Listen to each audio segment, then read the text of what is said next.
Next, अब हम इसी पार्ट को आगे लेकर के चल रहे हैं, इसी पे क्वेश्चंस करने से, ठीक है। इसकी डेरिवेशन करनी है, हम लास्ट में करेंगे, अभी हट चुका है सिलेबस। इसी का एक एक्सपेरिमेंट, थर्ड हमारा एप्लीकेशन ऑफ BSL,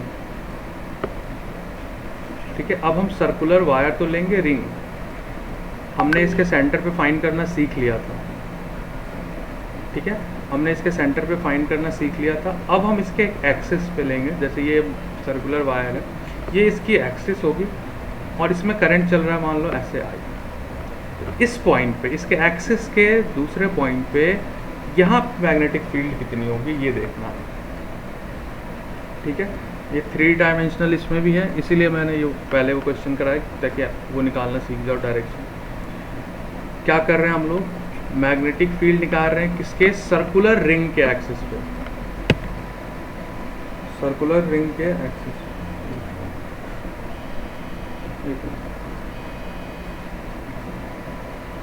हेलो, हाँ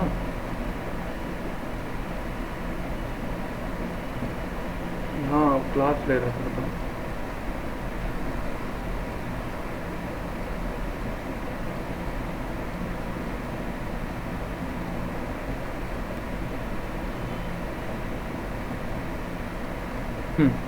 तो हम लोग क्या कर रहे थे, हमें क्या करना है, magnetic field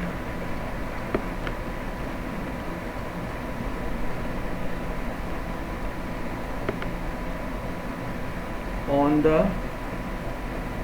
axis of circular ring. कोई सर्कुलर रिंग है और आई करंट कैरी कर रही है, तो ये इसके एक्सिस पे, इस वाले पॉइंट पे मैग्नेटिक फील्ड क्या होगी, हमें वो देखना है, ठीक है। तो अब करेंगे कैसे, उसको देखिए। मान लो हमारे पास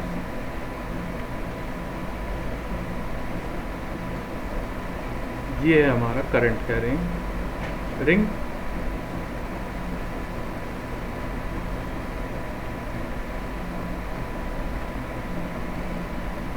ये हो जाएगा इसका एक्सिस, ठीक। ये बिल्कुल इसका सेंटर और इसका रेडियस हमने लिया हुआ है a। इसमें करंट कितना कैरी कर रहा है, आई करंट ऐसे जाएगा वापस यहाँ से ऐसे हुए आई करंट, ठीक है। हम लोग कर क्या रहे हैं, magnetic field on the axis of a current carrying circular ring, centre पे निकाल चुके हैं, हमें रिंग इस पर निकालना है। तो अगर मान लो ये P पॉइंट है, इस पॉइंट पे मैं निकालूंगा, तो क्या करूँगा, यहाँ पे करंट जा रहा है ऐसे, ये हो जाएगी डायरेक्शन ऑफ आइडियल, और इस वाले पॉइंट पे निकालना है, ठीक है। तो ये हो जाएगा R, ठीक है। ये हमारा आइडियल और ये R। मैंने क्या किया, magnetic field at P point निकालना है, तो मैंने एक छोटा सा एलिमेंट लिया यहाँ पे, कौन सा, आइडियल। आइडियल की वजह से मैं यहाँ पे एक फील्ड निकालूंगा जो कि होगा dB, उसके डायरेक्शंस के साथ, क्योंकि इसमें डायरेक्शन भी काउंट करना है हमें। और ऐसे ही मैं उस dB को इंटीग्रेट कर दूंगा पूरे इस सर्कुलर रिंग के लिए, तो मुझे क्या मिल जाएगा, टोटल मैग्नेटिक फील्ड, ठीक है। अब डायरेक्शन निकालने में बहुत दिक्कत होती है, 3 डायमेंशनल आता है, तो उसके लिए मैं एक चीज़ वो दिखा रहा हूँ, उसको ध्यान से देखें।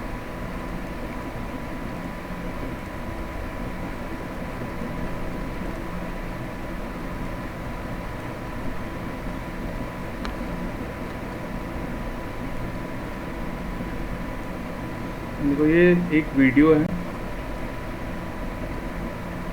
वीडियो में इसका 3 डायमेंशनल व्यू है और साइड में मैं इसका 2 डायमेंशनल व्यू बनाता जाऊंगा जो तुम्हें बुक्स में मिलेगा, बट समझने के लिए वीडियो को देखो।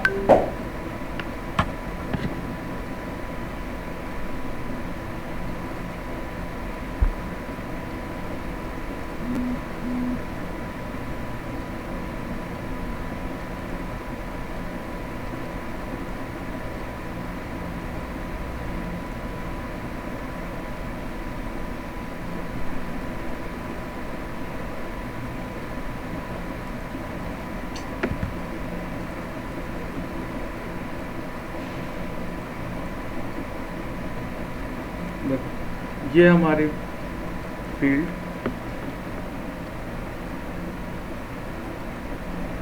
ध्यान से देखो, यहाँ पे ये जो ऊपर ये दिखाया, ये DL करंट का एक एलिमेंट लिया है जो कि हमने यहाँ पे ऊपर लिया हुआ है, और ये R, ये जो ग्रीन कलर से इन्होंने वीडियो में दिखाया ये R है, और ये वाली जो वैल्यू है सेंटर से x डिस्टेंस है, तो R की वैल्यू निकाल लोगे पाइथागोरस √a² + x²। ठीक है, अब देखो क्या होगा, इस वाले पॉइंट पे थोड़ा गौर करना।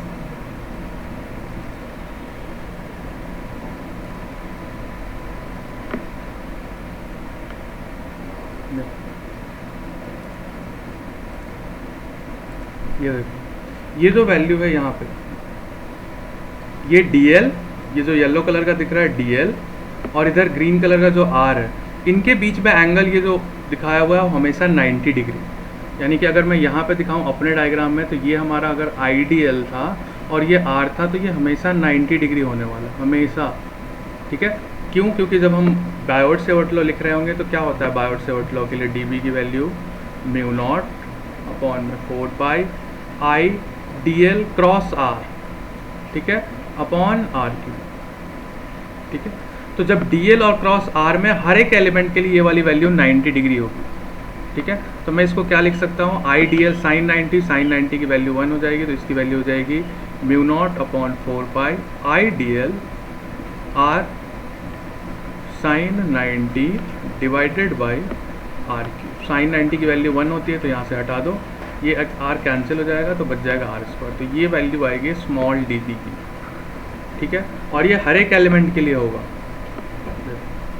हर एक एलिमेंट के लिए DL और R 90 डिग्री, DL और R 90 डिग्री, तो साइन थीटा लिखने की जरूरत हमें नहीं है।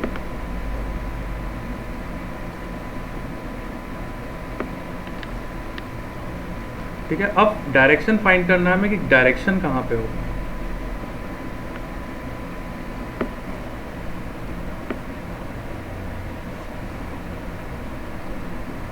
ठीक है, अब ऊपर वाले प्लेन में देखो, ये जो दिखाया ये एक प्लेन है जिसमें DL इधर है और R जो है तुम्हें ग्रीन कलर से लिखा हुआ लिखना है। अब DL क्रॉस R से देखो, यहाँ पे हैंड छोटा सा पार्ट दिख रहा है, इस हैंड में ये जो थंब है, ये थंब की जो डायरेक्शन है ये दिखा रही है हमें DB की। ठीक है, तो DB कुछ इस तरह से अंदर की तरफ ऐसा होगा, जैसे कि अगर मान लो ये थीटा एंगल पे है, तो DB की वैल्यू भी ऐसे ही यहाँ पे थीटा एंगल पे दिखेगी अंदर की तरफ।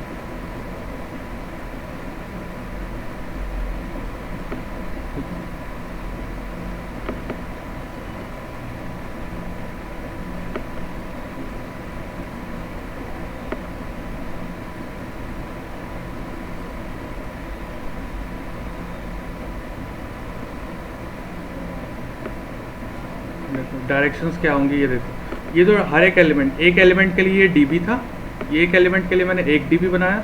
ऐसे ही जब सारे एलिमेंट्स को ले रहे होंगे, तो ये 3 डायमेंशनल व्यू में जो तुम्हें एरो टाइप दिख रहा है, ये डायरेक्शन ऑफ DB करंट्स की, ये सब क्या है, डायरेक्शन ऑफ मैग्नेटिक फील्ड्स, ऐसे बिल्कुल सर्कुलर।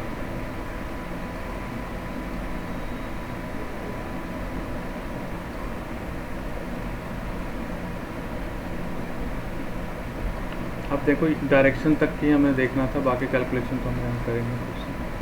हुआ क्या, मैं फिर से बता रहा हूँ दोबारा से ड्रॉ करके, ये हमारी फील्ड थी, इसको मैं ऐसे ले लेता हूँ, करंट बाहर की तरफ आता हुआ करंट, यहाँ से इस P पॉइंट पे हमें फील्ड निकालनी थी, तो मैंने एक फील्ड लिया, तो ये है डायरेक्शन ऑफ IDL, ये है हमारा R, इस पॉइंट पे निकालना है, this is A is the radius, और ये x डिस्टेंस पे, तो R की वैल्यू तुम्हें पता है ये क्या हो जाएगा, √a² + x²। डायरेक्शन हमने देखा, तो डायरेक्शन के लिए देखो, इस वाले पार्ट के लिए कुछ डायरेक्शन आएगा, ठीक इसके डायमेट्रिकली अपोजिट के लिए भी एक डायरेक्शन आएगा। तो अगर मैं ऐसे देखूं, इस वाले पार्ट के लिए डायरेक्शन जो आएगी वो कुछ ऐसे आएगी, और नीचे वाले पार्ट के लिए ठीक ऐसे आएगी। ठीक है, यानी अगर परपेंडिकुलर से देखा जाए तो ये फाई एंगल अगर बना रहा हो, ठीक है, ये वाला फाई है, तो ये नीचे वाला पार्ट भी फाई होगा, सिमेट्रिक बिल्कुल, तो ये भी फाई एंगल। ठीक कि ये सिर्फ दो एलिमेंट के लिए है, ये नीचे वाले के लिए और ये ऊपर वाले के लिए, और ऐसे ऐसे बहुत सारे एलिमेंट हैं और सब एक दूसरे के डायमेट्रिकली अपोजिट है। तो जो अभी डायग्राम में ऊपर दिख रहा था, ये सर्कुलर फॉर्म में जो एरो दिख रहा था, हमें कुछ ऐसी फील्ड दिखाई देगी, ठीक है, सबके लिए सर्कल के फॉर्म में। तो मैं सिर्फ कैलकुलेशन के लिए हम दो पार्ट ही कंसिडर करते हैं और dv कैलकुलेट करेंगे और उस dv को इंटीग्रेट कर देंगे तो हमें मिल जाएगा। तो चलो dv की वैल्यू क्या थी, हमें कैलकुलेट कर लिया था, mu naught upon 4 pi I divided by R. Sine phi में सारी वैल्यू डाल दो तो क्या होता है, I D L sine 90 degree और ये बन जाएगा आर स्क्वायर। आर की वैल्यू ये वाली है, याद रखना, A square plus X square, ठीक है। ये है स्मॉल डी। और यहाँ पे देखो इस बार dB की वैल्यू जो है, इसका एक कंपोनेंट इधर होगा, बताओ अगर ये फाई 1 है तो ऊपर वाला कंपोनेंट कितना होता है, ऊपर कितना होगा ज़रा बताओ, एंगल है तो dB cos फाई, यहाँ पे क्या होगा dB cos फाई, और इधर क्या होगा dB sin फाई पहले के लिए, और दूसरे के लिए भी होगा dB sin फाई। अब ये दोनों इक्वल हैं तो ये दोनों एक दूसरे को कैंसिल कर देंगे, तो हमें इसको कैलकुलेट करने की ज़रूरत नहीं है, सिर्फ फील्ड साइन कंपोनेंट कैलकुलेट करने की ज़रूरत है। तो टोटल फील्ड कितनी होगी, integration of dB but only dB का साइन कंपोनेंट। समझ रहे हो क्या हुआ, यहाँ पे dB था, दो पार्ट लिया, और ऐसे क्या होगा, सारे एक दूसरे के diametrically opposite, cos component cancel हो जाएगा ऊपर वाला, कॉस कंपोनेंट कैंसिल, और साइन फाई वाले को अगर हम ऐड करते जाएं तो हमें मैग्नेटिक फील्ड मिल जाएगी, और मैग्नेटिक फील्ड का डायरेक्शन ऐसे होगा। क्या क्या समझ आया, डाउट है तो बताओ, मैं दोबारा बताता हूँ। अच्छा, हमारा साइन कंपोनेंट होएगा वो तो हर पार्ट के लिए सेम ही होएगा हाँ ना? बिल्कुल सेम होगा, dB sine phi dB sine phi dB sine phi, तभी वो इक्वली ऐड कर देंगे, और हर कंपोनेंट के लिए dB cos फाई भी सेम होगा बट डायरेक्शन उल्टी होगी, इसीलिए वो कैंसिल हो रहे हैं, ठीक है। dB cos phi dB cos phi cancel हो जाएंगे। क्यों कैंसिल कब होते हैं, जब इक्वल इन मैग्नीट्यूड हो, यस सर, और डायरेक्शन अपोजिट। डायरेक्शन अपोजिट हो, डायरेक्शन अपोजिट है कॉस में, बट साइन में डायरेक्शन अपोजिट नहीं है, तो साइन में वाले ऐड हो जाएंगे, कॉस वाले कैंसिल हो जाएंगे। तो अगर मैं dB साइन फाई को अगर इंटीग्रेट कर दूं तो यही तो हमारा क्या मिल गया है, magnetic field at is centre axis, ठीक है। चलो dB की वैल्यू हमने निकाल ली थी, कितनी थी, mu naught upon 4 pi I divided by R square into D L. अब बच गया साइन फाई। चलो देखो साइन फाई कहाँ से आएगा, ये जो ट्रायंगल सा बना दिख रहा है जिसको मैं हाईलाइट कर रहा हूँ यहाँ पर येलो से, ठीक है, इस जिसको मैंने हाईलाइट किया इसमें साइन फाई की वैल्यू बताना जरा, ये वाला फाई है, क्या साइन फाई को मैं ऐसे लिख सकता हूँ, a divided by x, sorry x नहीं ना, साइन फाई में क्या होता है, हाइपोटेन्यूज होता है तो ए अपॉन आर ना, यही होगा, यस सर। ठीक। तो इसको लिख दूँ मैं, साइन फाई की जगह क्या लिख दूँ, ए डिवाइडेड बाई आर, ठीक है। अब क्या करना है, बस इंटीग्रेशन कर दो, आंसर मिल गया हमें। म्यू नॉट अपॉन 4 पाई तो क्या होता है, कांस्टेंट बाहर, करंट भी सबके लिए सेम है बाहर नीचे हो जाएगा आर क्यूब क्या सेम रहेगा सबके लिए, यस। ऊपर वाले पार्ट के लिए भी आर वही है, नीचे वाले पार्ट के लिए भी आर यही है, बीच में देखेंगे तो भी आर यही है, तो आर क्यूब भी सब पार्टिकल के लिए कांस्टेंट है, तो आर क्यूब भी बाहर। ए रेडियस तो कांस्टेंट है ही, क्या बच गया सिर्फ अंदर में, इंटीग्रेशन ऑफ डी एल। अगर मैं डी एल को इंटीग्रेट करूँ तो हमें क्या मिलेगा बताओ, डी एल क्या है, इसका total path length, circular ring का total path length d l ही है, तो कितना होता है ज़रा बताओ, म्यू नॉट अपॉन 4 पाई तो बाहर है, i a divided by r cube, integration of d l करूँगा तो डी एल में मतलब क्या आएगा, ये पूरी length of the circle, length of the circle की वैल्यू बताओ क्या होगी, सरकमफ्रेंस के बराबर, सरकमफ्रेंस कितना है इसका, 2 पाई है। समझ आया, समझ आया क्या किया बताओ, yes sir. Yes sir. Integration of d L किया, टोटल लेंथ उसका क्या हो जाएगा 2 पाई है, बस हो गया, यही हमारा फॉर्मूला है। डायरेक्शन हमने देख ही लिया था किस तरफ है ये। करंट अगर ऐसे आ रही है तो बाहर की तरफ होगा, लेकिन जब हमने उसमें देखा था तो करंट उसमें बाहर की तरफ जा रही थी, तो वो अंदर की तरफ होगा, वो देख लेना। अवे फ्रॉम द एक्सिस ऐसे बोलेंगे इसको, 2πa। चलो अब आर की वैल्यूज़ क्या थी वो पुट करते हैं। देखो म्यू नॉट आई, पाई से कुछ कैंसिल भी पार्ट होगा, 2π 4π, इसको मैं क्या लिख दूँ 2, ऊपर हो जाएगा a², और आर क्यूब है। आर की वैल्यू कितनी थी ज़रा बताओ, √a² + x²। तो क्या मैं आर क्यूब को ऐसे लिख सकता हूँ, आर क्यूब तो खुद ही आर क्यूब है, a² + x² की पावर कितनी आ जाएगी ज़रा बताना। रूट था और क्यूब है तो 3/2।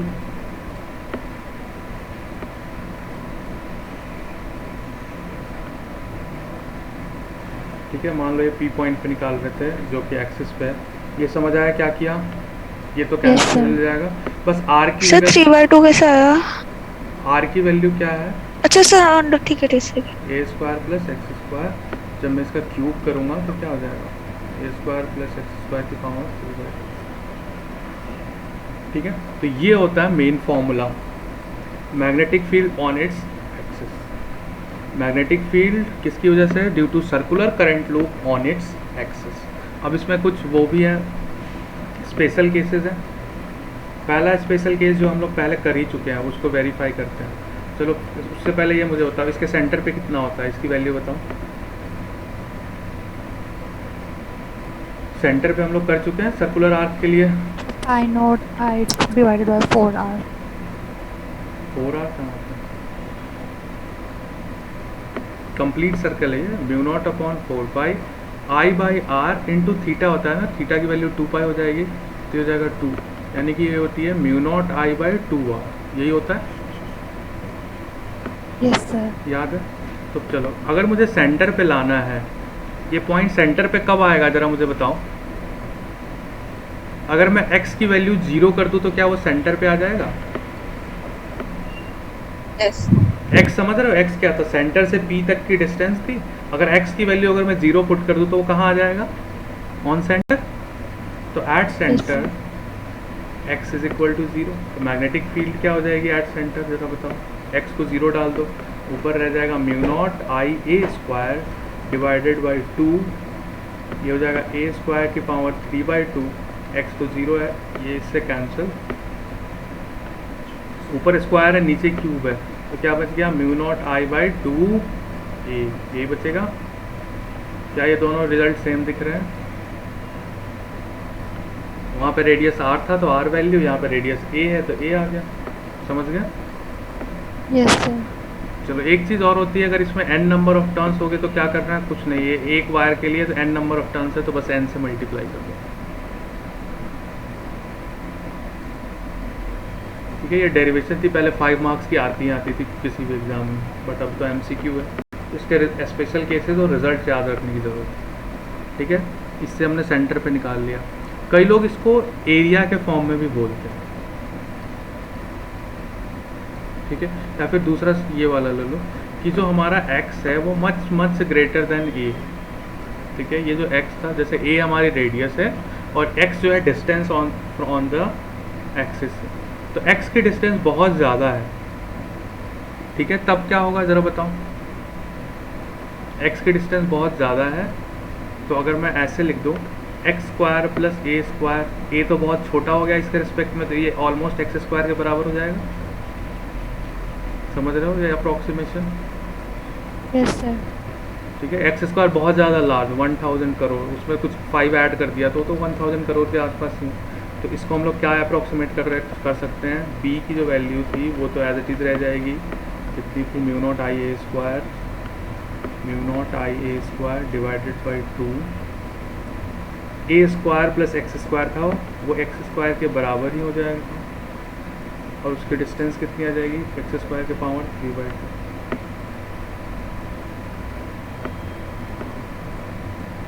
ठीक, ये वाली कैंसिल, तो क्या बन जाएगा ये μ0 Ia² / 2x³। ये कब है? जब x is much much greater than a। ठीक है, अब इसमें एक बार बोर्ड में ये पूछ दिया था, फाइंड, पहले तो डिराइव कराया था कि ये डिराइव करो, एंड फाइंड मैग्नेटिक फील्ड, ठीक है, at x is equal to a। मतलब उसी डिस्टेंस पे फाइंड करना है तुम्हें जितना इसकी रेडियस है, मतलब x is equal to a, मान लो x is equal to a, तो यहाँ पे फाइंड करो। तो कुछ नहीं, डिराइव करने के बाद जो फॉर्मूला था उसमें x को क्या पुट कर दोगे? a। हमारा फॉर्मूला क्या था? b की वैल्यू क्या थी? Mu naught I A square divided by 2 into X square plus A square to the power 3/2। ये मेन फॉर्मूला है। और क्वेश्चन पूछ दिया था फाइंड करो at x is equal to a। तो क्या करना है? कुछ नहीं, mu naught I A square divided by 2, x की जगह क्या पुट कर दो? a पुट कर दो, तो ये हो जाएगा a square plus a square, तो ये हो जाएगा 2a square to the power 3/2। ये चीज़ समझ आई क्या किया?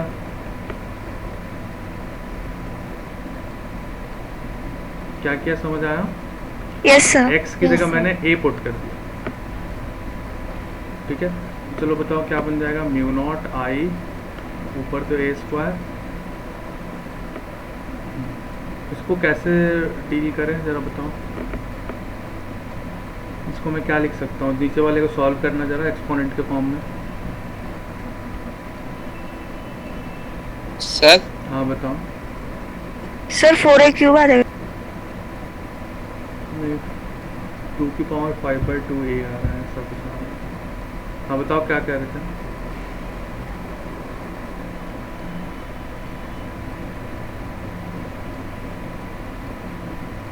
चलो देखो क्या करते हैं। ये 3/2 है ना, इसको इस 2 को भी अंदर लेके आ जाओ।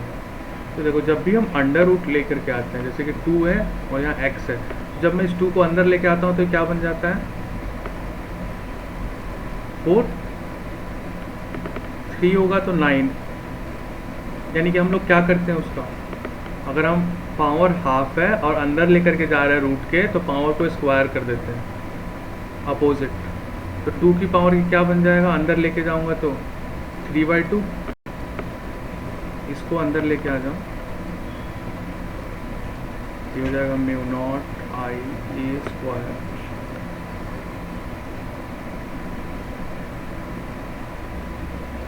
सर वैसे तो हम 2a स्क्वायर के 2 चलो की छोड़ो। पावर अलग हाँ, और एक a काम, स्क्वायर की हाँ, पावर चलो अलग सही, तो यही कर कर लेते हैं, वो ज़्यादा बेटर। देखो ये 2 तो बाहर ही था, इस 2 की पावर अलग कर लो 3/2 और a की पावर अलग कर लो 3/2, और इसके साथ स्क्वायर भी था तो ये वाली वैल्यू कैंसिल हो जाएगी। तो ये हो जाएगी mu naught I A square. अब 2 की पावर 3/2 और 1, 3 + 1 5/2 हो जाएगी, तो 2 की पावर 5/2 और a की पावर हो गई 3, तो ये ऊपर से कैंसिल हो जाएगा ये पूरा। ये हमारा आंसर बचता है mu naught I upon 2 to the power 5/2 into 8। ठीक है, समझ आया क्या किया यहाँ पे? Yes sir. ठीक है, इसमें पावर दोनों के अलग अलग कर लिए, 2 के और a स्क्वायर के। ठीक है, 2 वाले इसके साथ ऐड हो गया क्योंकि बेस सेम थी, और ये वाला इसके साथ कैंसिल, फाइनल आंसर ये बन गया। अब मैं तीनों स्पेशल केसेस क्यों करा रहा हूँ? क्योंकि एग्ज़ाम का पैटर्न हो चुका है चेंज। हो सकता है तुम्हें ये डायरेक्ट यही पूछ दे, थर्ड वाला पार्ट, तब क्या करोगे? पूरा डिराइव करने बैठोगे वहाँ। ठीक है, तो डेरिवेशन तो करनी ही करनी है। जो स्पेशल केसेस के जो रिजल्ट हैं उसको याद रखना है, क्योंकि MCQs में ये रिजल्ट्स इंपॉर्टेंट हो जाते हैं। डिराइव तो कर लोगे, बट इतना स्टेप डिराइव करने के मार्क्स भी नहीं मिलेंगे, क्योंकि MCQ है। अब बीच में डिराइव करते हुए तुमने गलती कर दी तो रिजल्ट भी तुम्हारा गलत आएगा, मार्क्स वहीं चले जाएंगे। सब्जेक्टिव में तो ये होता था, बीच में गलती होती थी तो मार्क्स मिल जाते थे। ठीक है, तो डेरिवेशन तो करनी ही करनी है, ये तीनों रिजल्ट तुम्हें याद रखने हैं। ठीक है, ये याद रख सकते हो, नहीं कुछ तो मेन फॉर्मूला हमारा यही है, और स्पेशल केसेस यहीं से निकल जाएंगे। सेंटर निकालना हो x को 0, जब बहुत ग्रेटर हो तो भी ये वाला पार्ट, और जब x = a पे निकालना हो तो ये पार्ट। ठीक है, तो ये हमने किया बायोट-सेवर्ट लॉ का एक और एप्लीकेशन, जो कि क्या था? Magnetic field due to circular ring on its axis. ठीक है, कई बार इसका ग्राफ भी पूछ देते हैं, उतना जानने की ज़रूरत नहीं है, बट एक बार नीट में पूछा था तो देख लो ग्राफ कैसे होता है। सेंटर पे इसका बहुत ज़्यादा हाई,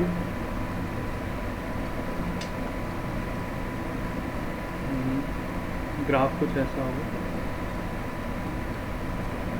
ठीक है। हाईएस्ट होता है ये सेंटर है, और जैसे जैसे हम लोग दूर जाते हैं सेंटर से, ये आर है, ये मैग्नेटिक फील्ड। अगर मैं डायग्राम भी बना रहा था तो ये देखो, ठीक है। सेंटर पे हाईएस्ट वैल्यू होगी, और जैसे जैसे हम इसको आगे जाएंगे ये डिक्रीज होता जाएगा ऑलमोस्ट ज़ीरो की तरफ, ठीक है। तो ये होता है मैग्नेटिक फील्ड वेरिएशन।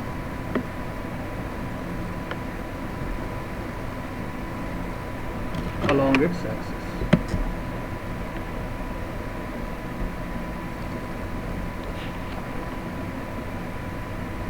समझिए। अब क्वेश्चंस कैसे दे सकता है वो देखने की ज़रूरत है। एक बेस्ड क्वेश्चन देख लेते हैं।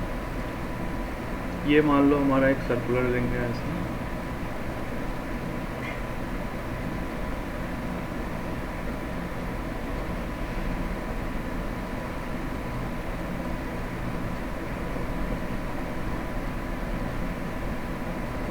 ठीक है। पहला सर्कुलर रिंग,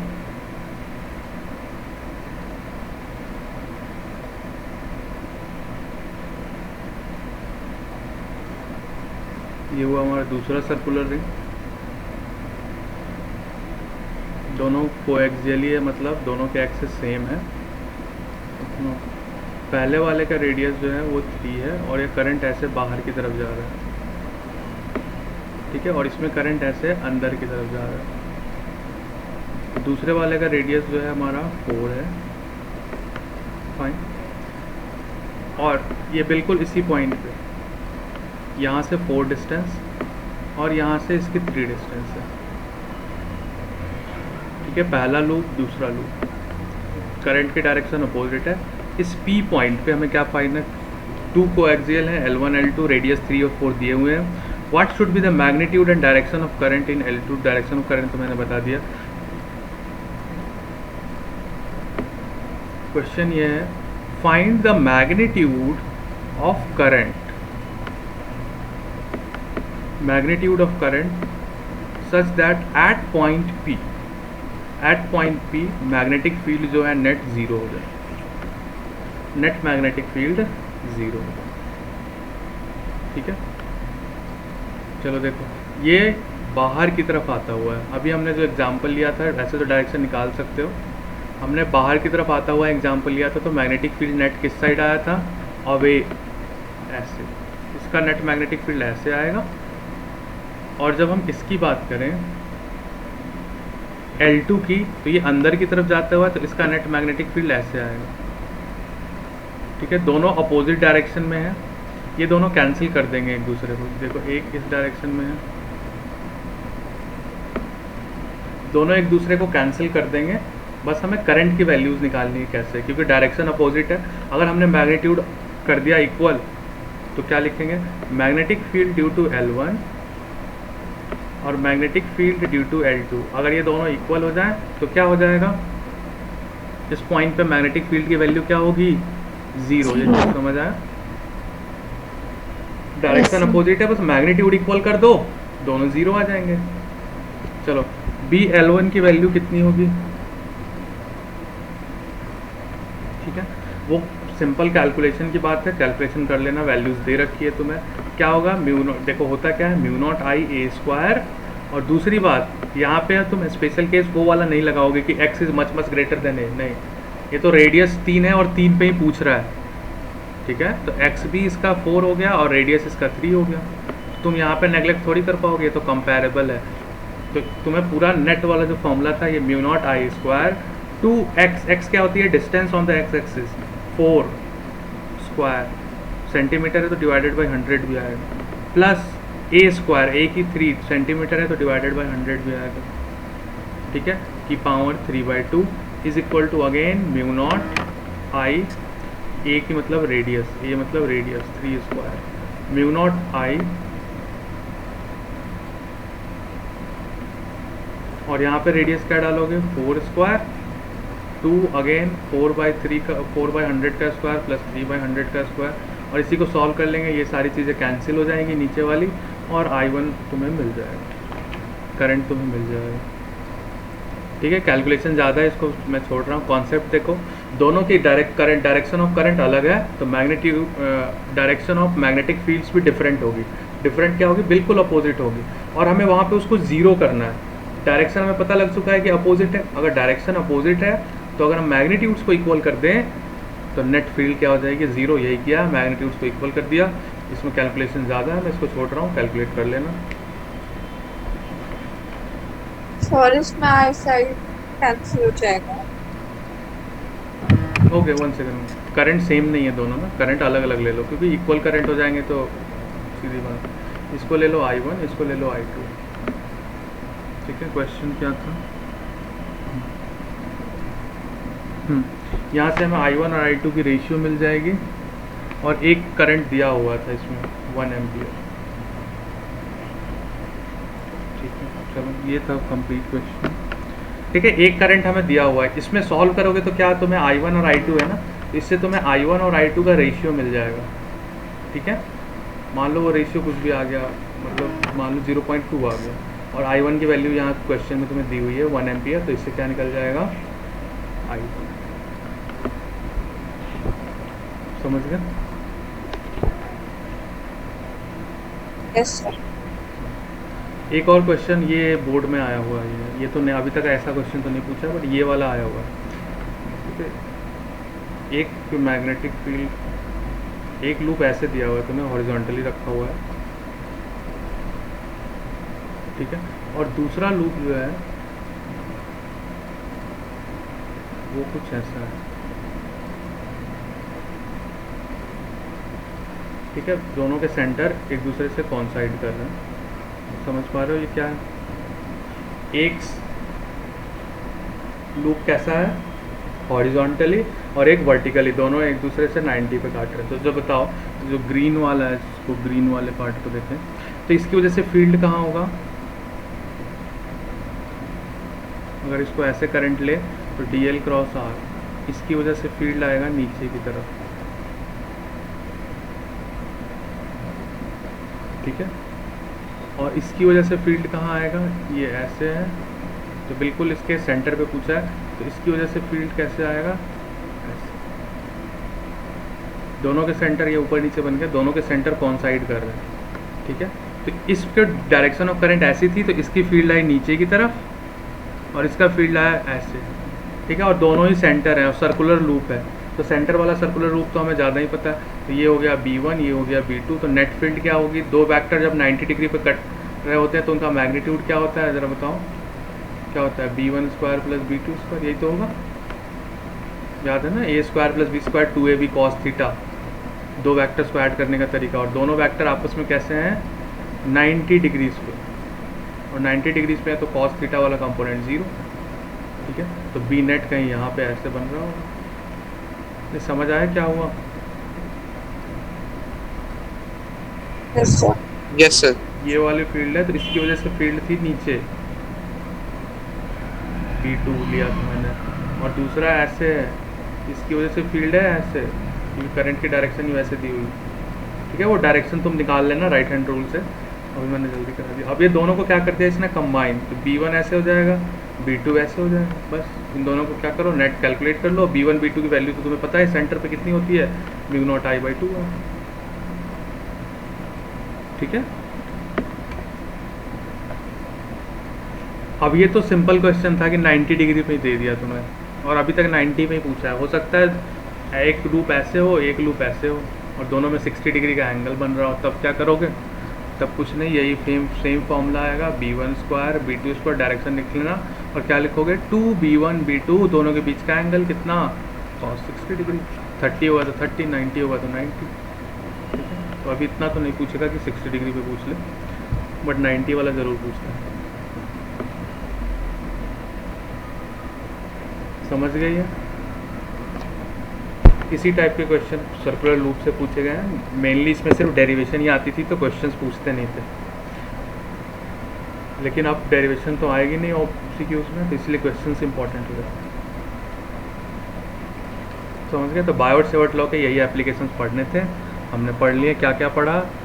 सर्कल के सेंटर पे, सर्कुलर रिंग के एक्सिस पे, और इनफाइनाइटली वायर की वजह से। ठीक है, सबके फॉर्मूले याद हों। अब देखो नेक्स्ट जो पार्ट हमें पढ़ना है, नेक्स्ट टॉपिक है इसी चैप्टर का हमें पढ़ना है, that is ampere circuital law. आसान है, हमने गॉस लॉ किया हुआ है, ठीक उसी का भाई है ये मैग्नेटिज्म, इसलिए मैं जल्दी से अभी करा देता। एम्पियर सर्किटल लॉ कुछ नहीं कहता, गॉस लॉ याद है? गॉस लॉ बताओ क्या कहता है?